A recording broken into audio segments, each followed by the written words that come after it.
जय काल भैरव। साथियों, आज एक और रहस्यमय टॉपिक के साथ आपका स्वागत है। इसलिए बिना देर करते हुए आज की वीडियो को बहुत जल्दी से शुरू करते हैं। जिस क्षण आपकी कुंडली में राहु और केतु ने स्थान लिया, उसी क्षण आत्मा ने अपने कर्मों का पिछला बैग खोल दिया। ध्यान से सुनिएगा, आज की वीडियो बहुत खास और आप सभी के लिए होने वाली है। राहु और केतु ये दो छाया ग्रह माने जाते हैं। आपके भीतर का द्वंद है। जब आपकी कुंडली बनी थी, तब सिर्फ ग्रह नहीं बैठे थे, आपकी आत्मा ने एक दिशा तय की थी और उस दिशा को राहु केतु की धुरी यानी राहु केतु एक्सिस ने दर्शाया। ये दोनों ग्रह कभी अकेले नहीं चलते, ये हमेशा आमने सामने होते हैं, 180 डिग्री पर हमेशा रहते हैं। राहु वहां होता है जहां आपकी आत्मा अभी कुछ नया अनुभव करना चाहती है, और केतु हमेशा वहां बैठता है जहां आत्मा पहले ही बहुत कुछ भोग चुकी होती है। और शास्त्र कहते हैं कि केतु तपस्वी है और राहु तृष्णा है। राहु मोह का द्वार है, केतु मोक्ष का संकेत है। यानी एक छोड़ने की ओर ले जाता है तो दूसरा जोड़ने की ओर। अब यही दूरी आपकी कुंडली में जब अलग अलग भावों में बैठती है, तो ये बताती है कि आप कहाँ से डिटैच होना चाह रहे हैं और कहाँ किस दिशा की ओर खिंचते चले जा रहे हैं। वेदों में भी कहा गया है, जहाँ छाया रहती है वहीं आत्मा का रहस्य छुपा होता है। और ये राहु केतु के डिस्टेंस दर्शाता है कि किन चीजों को पीछे छोड़ना चाहते हैं और किन चीजों में गहराई से डूबना चाहते हैं। अब अगर कोई इस धुरी को समझ जाए, तो समझ लीजिए कि आत्मा की अगली यात्रा तय हो चुकी है। आज हम जानेंगे कि आपके राहु केतु और आपकी आत्मा आखिर क्या कह रही है। तो चलिए शुरू करते हैं। आप स्क्रीन के माध्यम से समझ सकते हैं और अपनी लगन कुंडली से मैच कर सकते हैं। अब ध्यान से समझिएगा। अगर राहु आपके लगन भाव यानी कि पहले घर में बैठा है और केतु आपके सप्तम भाव में है, तो इसका मतलब होता है कि इस जन्म में आपकी आत्मा अब खुद को एक मौका देना चाहती है। आपने अपने पिछले जन्म में रिश्तों को, शादी को, दूसरों को बहुत ज्यादा इंपॉर्टेंस दी। आपने हर चीज को दूसरों के नजरिए से देखा, खुद को पीछे कर दिया। लेकिन राहु क्या कहता है कि अब आप खुद को समझिए, अपनी पहचान को देखिए, अपने अंदर जो उलझे सवाल हैं उन्हें सुलझाइए। और इसीलिए इस स्थिति में जो लोग होते हैं उनमें एक गहरी खोज शुरू होती है। मैं कौन हूँ? मैं क्या चाहता हूँ? मेरी असली ऊर्जा क्या है? आप अपने व्यवहार, अपने रूप, अपने अंदर छिपे गुणों को समझना चाहते हैं। और ये कोई घमंड नहीं है, ये आत्मचिंतन है। आप अब दूसरों के आईने में नहीं, अपनी ही नजरों से खुद को देखना सीख रहे हैं। यही राहु का पहला पाठ होता है। अपने आप को समझो, अपने आप से जुड़ो। वहीं दूसरी तरफ केतु सप्तम भाव में है, यानी कि रिश्तों से, शादी से, दूसरों से थोड़ा सा डिटैचमेंट आ सकता है। इसका मतलब ये नहीं कि आप रिश्ते निभा नहीं सकते, बल्कि इसका मतलब ये होता है कि आप इन्हें सीख चुके हैं, आपने इन्हें पहले जी लिया है। अब आपकी आत्मा चाहती है कि आप खुद की कंपनी में रहें, अपने अंदर उतरें। यही तो राहु केतु की यहाँ असली सीख है। राहु जहाँ बैठा हो, वहां आपको नया अनुभव चाहिए होता है, और केतु जहां बैठा हो, वहां आपने पहले ही बहुत कुछ अनुभव ले लिया है। इसीलिए इस जन्म में आपको उन चीजों से डिटैच कर दिया गया है। तो इस स्थिति में आपको बस इतना याद रखना है कि अब समय है खुद के साथ सच्चा होने का। आपका असली मकसद क्या है, वही सिखाते हैं ये दोनों छाया ग्रह।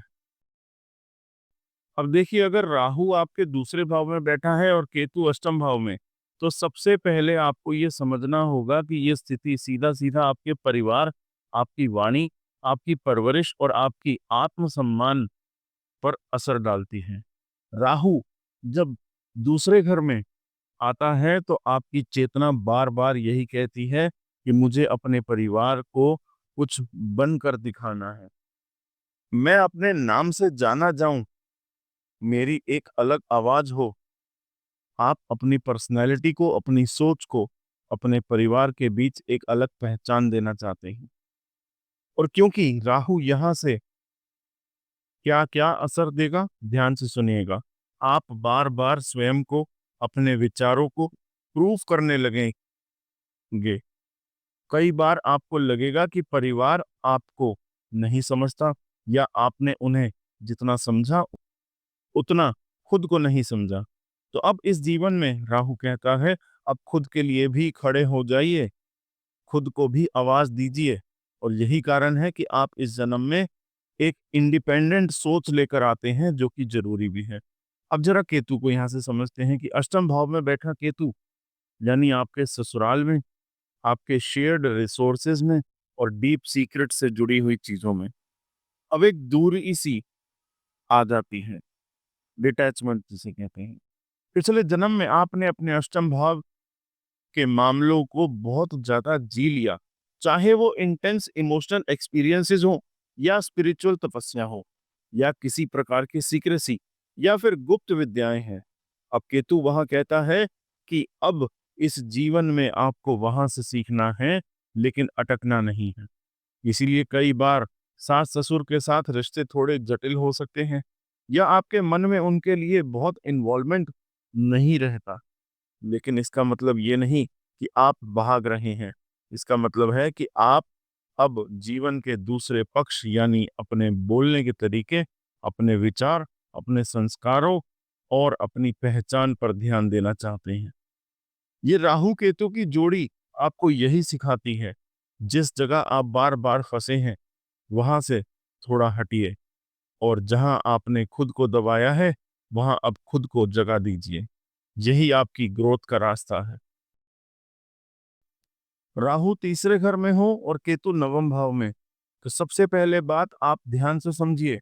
केतु जब नवम भाव में बैठता है तो ये बहुत साफ इशारा होता है कि आप पिछले जन्म में धर्म, गुरु समाज, पिता या बड़े बुजुर्गों की बातों को बहुत ज्यादा महत्व दिया करते थे।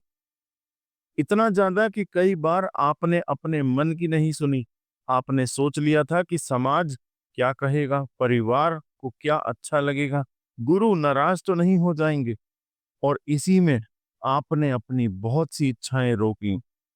आपने शायद अपने पिता या दादा की इच्छा से करियर को चुना, शादी की दिशा बदली और अपनी सोच को दबा दिया ताकि दूसरों को अच्छा लगे। अब केतु वहां बैठकर यही कह रहा है कि अब बहुत हुआ, इस भाव से डिटैच हो जाओ।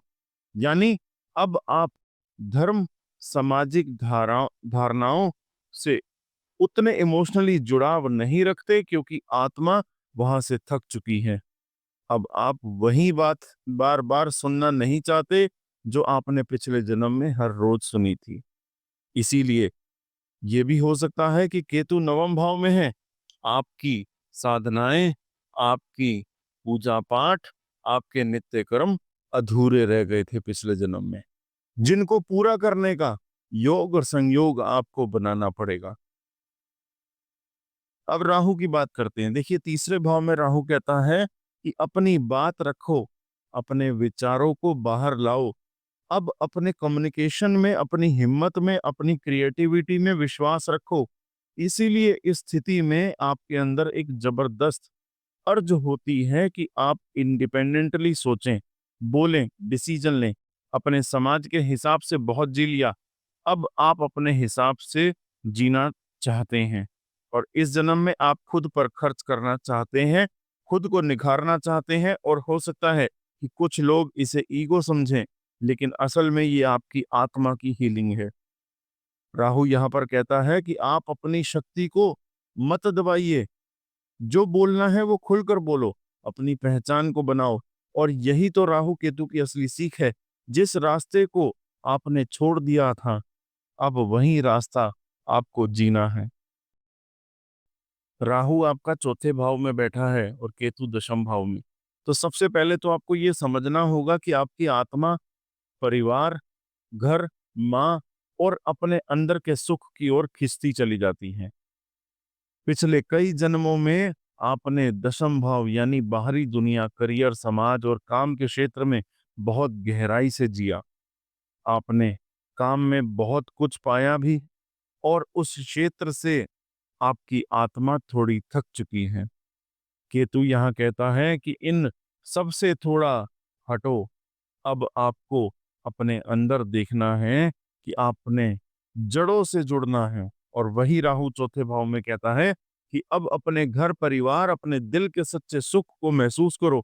इसीलिए आप अक्सर घर में रहकर कुछ करना चाहते हैं, अपने कंफर्ट जोन में रहना चाहते हैं, फैमिली की बातों को अब महत्व देना चाहते हैं। भले वो सही हो या गलत हो, पर एक बार उन्हें चांस देना जरूर चाहिए। और ये राहु की ऊर्जा होती है कि जो अब उस क्षेत्र को जीना चाहती है और पहले जो छूट गया था। अब एक बात और समझिए कि दशम भाव में बैठा केतु वर्क लाइफ और आपके पिता से धीरे धीरे दूरी बनाता है। शुरू में फॉलो करेगा, सम्मान करेगा, लेकिन समय के साथ विचारों में अंतर आने लगेगा। आपको लग सकता है कि फादर की सोच और आपकी सोच अब मेल नहीं खा रही। और अगर जीवन में अकेलापन हो तो आप पूरी तरीके से केतु जैसे हो जाते हैं, यानी अकेले, पिता की राह पर चलने वाले, पर दिल से डिस्कनेक्टेड। यही राहु केतु की सीख है कि उस राह पर चलो जो आपके अंदर का सुकून लौटाए। उस राह से धीरे धीरे हटो जो आपकी आत्मा को थका चुकी है। इसीलिए अगर आप ये समझ पाए कि आप किन से जुड़ना चाह रहे हैं और किन से खुद को अलग कर रहे हैं, तो ये कंडीशन आपको बहुत गहराई से मार्गदर्शन देगी। अगर राहु पंचम भाव में है और केतु 11वें भाव में, तो आपकी आत्मा की क्रिएटिविटी, रिलेशनशिप, एजुकेशन और अपनी खुद की सोच को चांस देना चाहते हैं। क्योंकि पिछले जन्म में आपने बहुत ज्यादा अपनी desires, social groups, friend circle और बड़े गोल्स को चांस दिया था। आपने दूसरों के कहे अनुसार डिसीजन लिए, शायद सोशल मीडिया की इमेज के पीछे भागे या सोसाइटी की एक्सपेक्टेशन को फॉलो करते रहे। लेकिन अब आपकी आत्मा कह रही है कि आपको अपने दिल की सुननी है। राहु पंचम भाव में कहता है कि आपने रिलेशनशिप को, अपनी पढ़ाई को, अपनी क्रिएटिव पावर को एक्सप्लोर करो। इसीलिए इस योग में आप खुद को एक्सप्रेस करना चाहते हैं। आप चाहते हैं कि आपके डिसीजन अब आपके दिल से निकले, ना कि भीड़ की या फिर एक्सपेक्टेशन से। अब देखें, केतु 11वें भाव में क्या करता है। वो आपके दोस्तों से एक डिस्टेंस लाता है। आपके मन को कहता है कि अब उनकी नहीं, आपकी बारी है।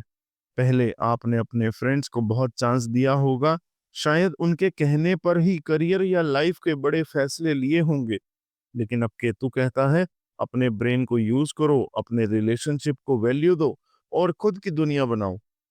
ये राहु यहाँ पर चीट भी करा सकता है, मतलब क्रिएटिव तरीके से चीजें निकाल सकता है, लेकिन असल में इसका मकसद है आपकी सोल जिस चीज से दूर रही थी, अब वही सीख दोबारा लो आप।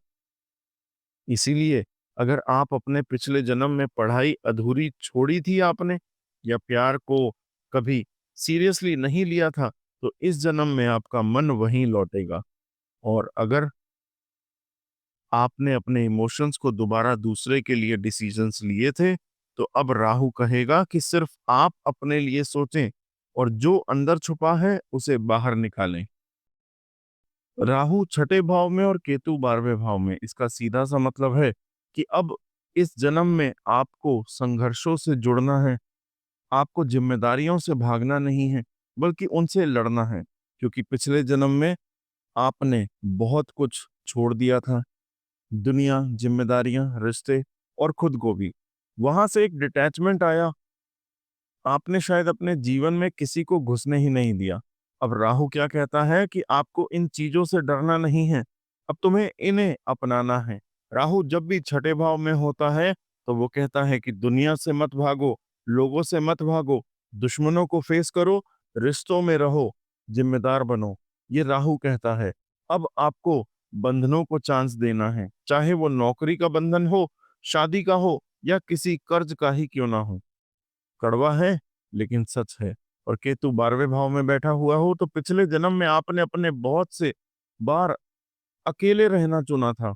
आपने एस्केप करना सीखा था, शायद विदेश भाग जाना या किसी अकेले कोने में खुद को कैद कर लेना या इमोशनली डिस्कनेक्ट हो जाना।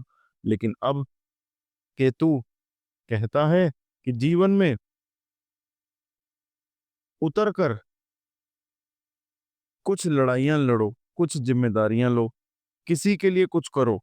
इस राहु की वजह से आप अपने रिलेशनशिप्स को भी चांस देना चाहोगे। आप चाहोगे कि किसी पर भरोसा करो, किसी के साथ मिलकर जीवन जियो। लेकिन हाँ, इसका मतलब ये भी है कि जिंदगी में प्रॉब्लम्स आएंगी, विरोधी मिलेंगे, बंधन बनेंगे, पर वहीं से आत्मा का ग्रोथ शुरू होता है। और केतु यही कहता है कि अब आप अकेले नहीं हो। अब आप खुद को इस संसार में साबित करें। ये योग आपको सिखा देता है कि मोक्ष भागने में नहीं बल्कि दुनिया के संघर्षों से गुजरने में मिलता है।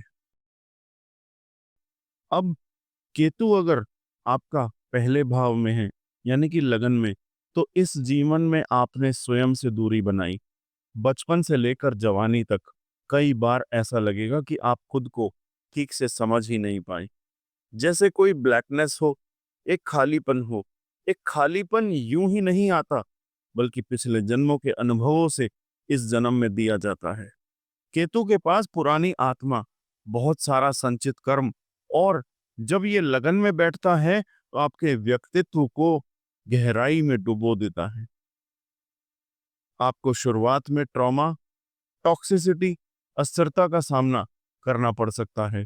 लेकिन धीरे धीरे जब आप इस दर्द को स्वीकार कर लेते हैं तो वहीं से आपकी हीलिंग शुरू होती है।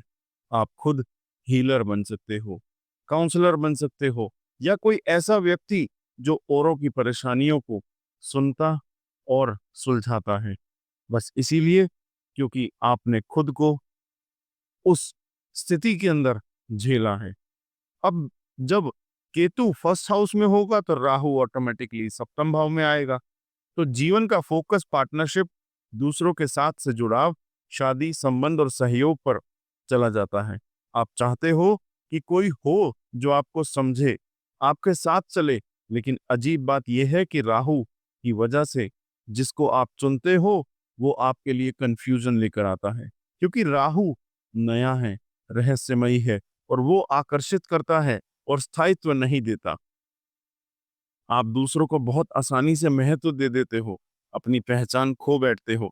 कई बार ऐसा होगा कि आप अपने पार्टनर को बहुत कुछ देने की कोशिश करोगे, लेकिन सामने वाला आपको शंका की नजरों से देखेगा। लगेगा कि आप कुछ छीनने आए हो। यहाँ से जीवन की असली परीक्षा की शुरुआत होती है। स्वयं की पहचान, दूसरों से जुड़ते हुए भी खुद से ना कटना। राहु यहाँ पार्टनरशिप की तरफ खींचेगा, लेकिन अगर आपने अपनी पहचान नहीं बनाई तो हर रिश्ता आपको तोड़ेगा, जोड़ेगा नहीं। यही इस योग की सबसे गहरी सीख है। अगर केतु आपका दूसरे भाव में बैठा है तो सबसे पहले ये जान लीजिए कि आपने पिछले जन्मों में अपने परिवार, अपनी वाणी को, अपने मूल्य को और अपने धन को, और इसके साथ साथ अपने संस्कारों के साथ बहुत गहरा रिश्ता निभाया है। इतना गहरा कि इस जीवन में अब उस बंधन से आप एक दूरी महसूस कर रहे हो। हो सकता है कि आपको कभी भी या कभी कभी अपनी फैमिली से बात करते हुए थकान लगे, या लगे कि इसमें कुछ नया नहीं बचा। एक अलग सा डिटैचमेंट, अलगावपन बन रहा हो। केतु की वजह से ये हो सकता है। आपकी वाणी कभी बहुत क्रूर, कभी बहुत शांत, कभी बहुत मिस्टिकल हो जाए, क्योंकि वहां पर आपके पुराने कर्म इकट्ठे हैं।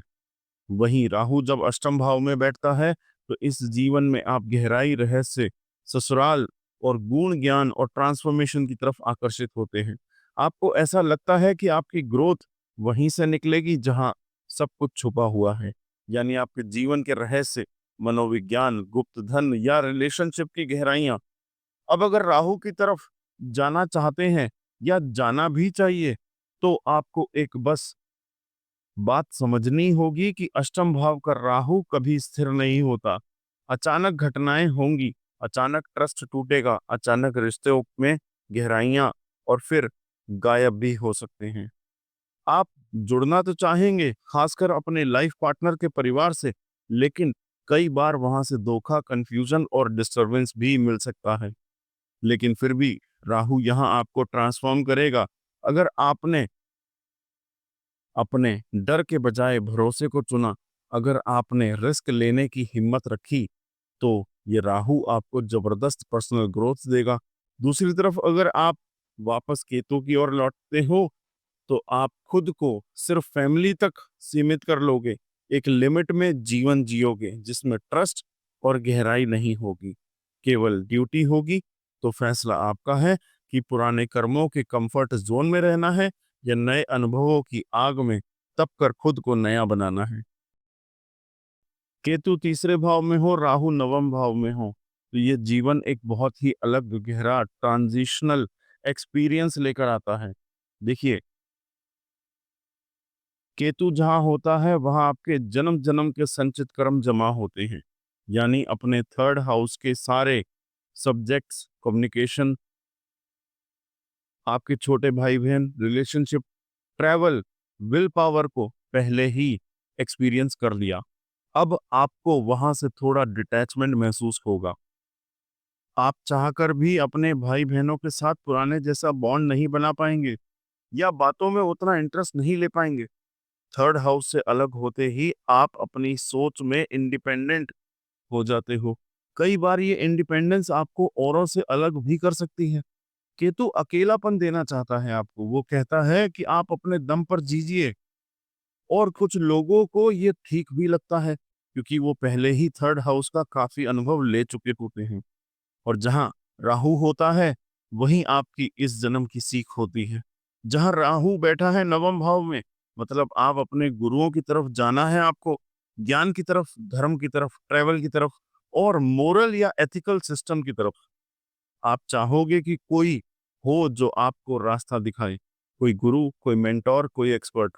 कभी कभी तो आप इतने एक्सट्रीम चले जाते हैं कि या तो कोई खुद गुरु बन जाते हैं या फिर किसी के अंडर पूरी तरीके से समर्पित हो जाते हैं। राहु यहाँ कहता है कि मैं सीखना चाहता हूँ, मुझे गाइड करो।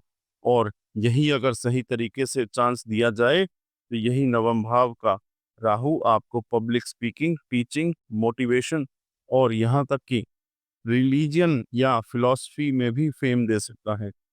बस ध्यान रहे, राहु की दिशा में बढ़ना है, लेकिन बिना डिस्ट्रैक्शन, और केतु से दूरी बनानी है लेकिन बिना अहंकार। तभी ये पोजीशन जीवन में संतुलित करेगा और आपको वो सम्मान दिलाएगा जिसके लिए आपकी आत्मा कई बार जन्मों से रास्ता ढूंढ रही है।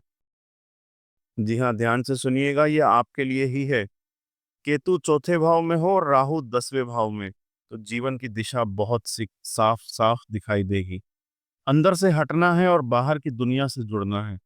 देखिए, केतु चौथे भाव में क्या कहता है कि आपने पिछले जन्मों में घर परिवार, अपनी माँ और इमोशनल सिक्योरिटी और हीलिंग, इन सब चीजों को बहुत अच्छे से जी लिया।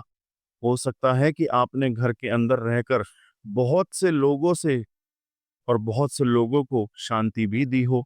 बहुत अच्छे से आपने अपनी माँ की सेवा भी की हो, परिवार को संभाला हो या फिर एक शांत एनवायरनमेंट बनाया हो।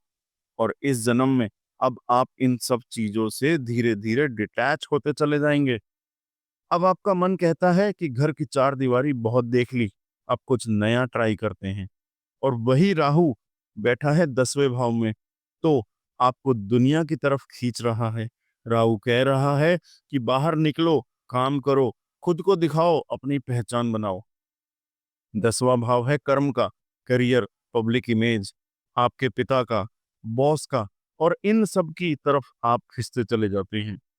अब अगर आपने सच में राहु को समझ लिया ना यहाँ पर, तो आप इस जन्म में अपने खुद के बॉस, सीनियर और अपने गुरु को चांस देना शुरू कर देंगे। आप कहेंगे कि मुझे गाइड करो, मुझे रास्ता दिखाओ।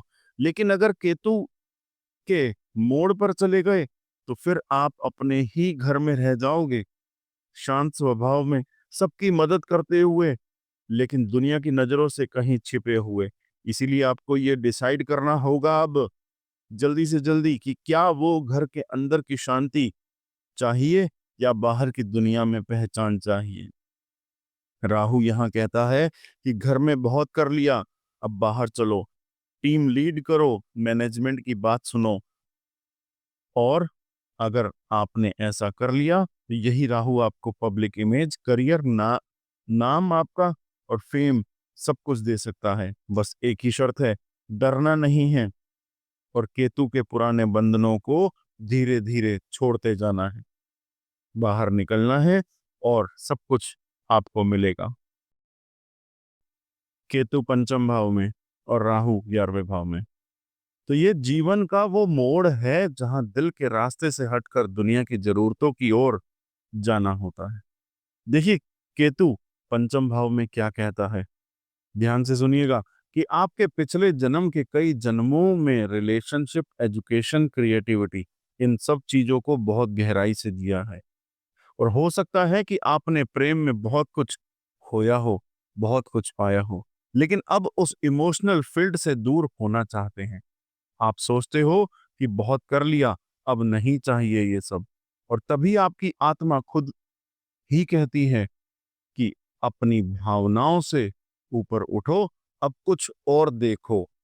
लेकिन राहु 11वें भाव में क्या कहता है वहीं, कि अपनी इच्छाओं को पूरा करने का वक्त है, अब ग्रोथ करनी है, फ्रेंड सर्कल बनाना है, टीम से जुड़ना है। राहु कहता है कि अब इंडिपेंडेंट बनो, पैसा कमाओ, अपने सपनों को साकार करो।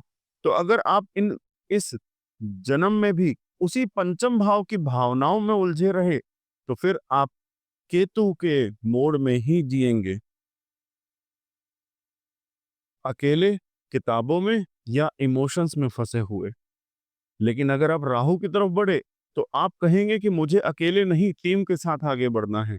फिर आप अपने डिसीजंस अपने दोस्तों से डिस्कस करके करोगे। यही राहु का इल्यूजन होगा आपके लिए। अकेलेपन में खींचकर आपको ग्रुप में शामिल कर देगा और वहीं से दुनिया आपको पहचानने लगती है। और अगर आपने राहु को चांस दे दिया तो यकीन मानिए आपकी कुंडली की सबसे बड़ी इच्छा पूरी हो सकती है। लेकिन एक ही शर्त है, केतु से सीखो लेकिन राहु की ओर चलो। अगर केतु आपका छठे भाव में है और राहु 12वें भाव में, तो ये जीवन के उन कर्मों का एक्सपोजर है जिन्हें आपने जन्मों जन्मों तक निभाया, काटा और झेला है। छठा भाव वैसे ही कलेश का, रुकावट का, रोग, ऋण और शत्रुओं का भाव है। और जब केतु यहाँ बैठता है तो इसका मतलब साफ है कि आप अपने पुराने जन्मों में बहुत से कर्मों को जला दिया आपने, बहुत सारे मंत्रों का जाप भी किया आपने, शत्रुओं से लड़े भी, और अब आप उन बंधनों से थक चुके हो। अब आपको इन बंधनों से मुक्ति चाहिए। और वही राहु आता है 12वें भाव में, तो राहु कहता है कि मैं तुम्हें मुक्ति का मार्ग दिखाऊंगा, मैं तुम्हें फौरन यात्रा कराऊंगा, त्याग, मोक्ष और किसी उच्च गुरु की ऊर्जा में लेकर चला जाऊंगा। अब यहां से फैसला आपका होगा कि आप केतु वाले कर्मों में फंसकर रहना चाहते हो या राहु की रहस्यमय यात्रा पर चलना चाहते हो। अगर आपने केतु को चुना तो आप दिन भर पूजा पाठ, टोने टोटके, कर्म जलाने की प्रक्रिया में ही उलझे रहोगे। जो आपके मामा पक्ष है, रोग, रुकावटें, इन सब से घिरे रहोगे। लेकिन अगर आप राहु को चांस देते हो अपनी लाइफ में तो आपको त्याग करना होगा, विदेश की तरफ बढ़ना होगा, अपने कर्म गुरु को पाना होगा। केतु कहता है कि बंधन तोड़ो, लेकिन राहु कहता है कि आत्मा को उड़ाओ, पंख दो। लेकिन जहां होगा केतु, वहां से आप अलग होना चाहते हो। राहु जहां होगा उसे आप जीना चाहते हो। बस इस बात को समझ जाना ही इस एक्सेस का एक असली कुंजी है।